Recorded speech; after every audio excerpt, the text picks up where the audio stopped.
last night that your Eagles actually looked respectable. I thought on defense last night, Philly looked pretty good. They went into San Francisco against a Nick Mullins who thrown for 346 at Giants for what it's worth, at Giants, and you were raving about, did you see what Kyle Shanahan did with another quarterback? And I thought, well, surely he can throw for 250 or 300 against the sorry Eagles, and he could not. He threw for barely 200, and he turned it over 3 times. What killed it? Just killed him, and all of a sudden I sat back and said, you know what? I'm relieved because the Eagles right now are a little better even than the Cowboys are, which is hard for me to spit out, but it's the truth. They're a little better, and they deserve to be better, and they deserve to be in first place because I told you last week, I don't want my team to back into an NFC crown. It would be fraudulent. It would be counterfeit. I don't want a default division championship. What happened yesterday was they actually got off to a decent start, which I hope they would just seize control. But what happened first? The Browns used a trick play to score the 7-0 touchdown. And I immediately tweeted, Browns, you don't get it. You don't need to run a trick play. Just let Baker throw it to Odell because they can't stop Odell. So why would you use a reverse pass? Why would you let Jarvis sort of leap into it like it was a javelin throw? He put it on the money too, though. Hey, he threw it with all of his body and soul is into that throw, and he whipped it as hard as he could, and it hit him right in the hands. It was beautiful. And the point was, I sat back and said, you're rubbing it in, man, because we don't deserve a trick play. You can score it any way you want to score it. You can run it. You can let Baker throw it. You don't need to resort to a trick play. But then what happened right away? What happened to my offense? Here comes my offense, and it goes 5 plays, 89 yards, and CD catches his first touchdown pass from 43. 7-7. Then guess what? Voila! It happened one time yesterday. It actually happened 3, but they made Baker punt. And then what happened? Here we come back again, and we go 9 plays, 84 yards. 9 plays, 84 yards.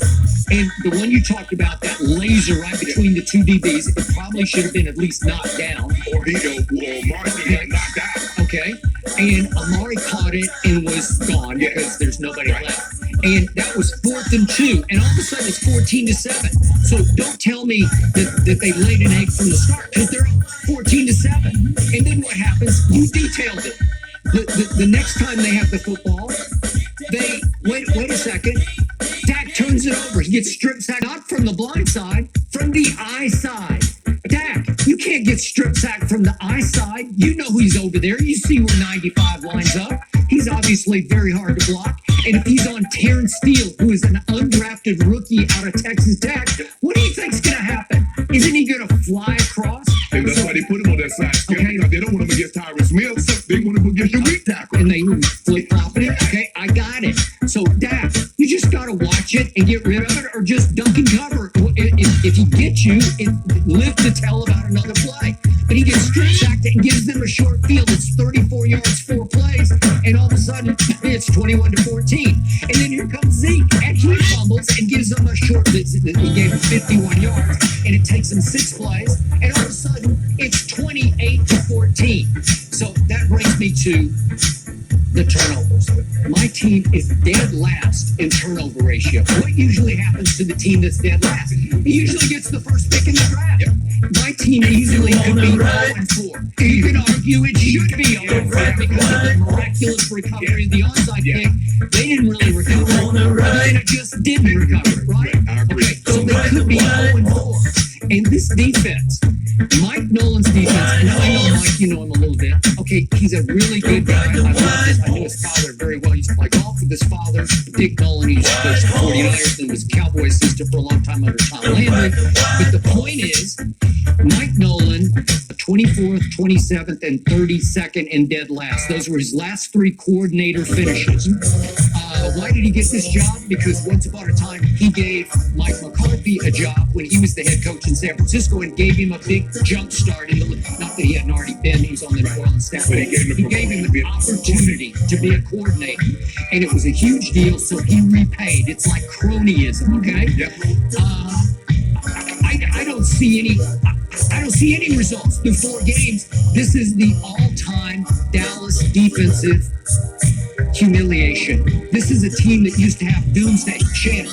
Do you remember? It was just 2 years ago, 2 playoffs ago, that Russell Wilson and company came to Jerry World with the leading rushing attack in pro football. And that day, they got 73 yards rushing. So under Rod Marinelli, I was missing Rod Marinelli last night. I see effortless. I see.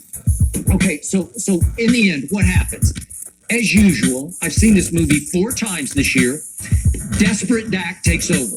When is he at his greatest? When they are hopelessly behind. Right. Well, that's kind of scary to me. You're hopelessly behind, and you're at your And best. there's no expectations because if you lose, Skip, if you're down with 40 seconds left in the 30, you're down by 27. Nobody expecting you to come back. Okay, so here he comes, and he puts on a show in the fourth quarter because that was just spectacular. He threw for what was 254 in the fourth quarter and 3 touchdowns. And all of a sudden, I look up, and they're down 3. And then what happens? This is bad team football. For some reason, the new kicker, Greg DeLay, he decides to try to trick them again. They'd almost tricked him with a squib kick before.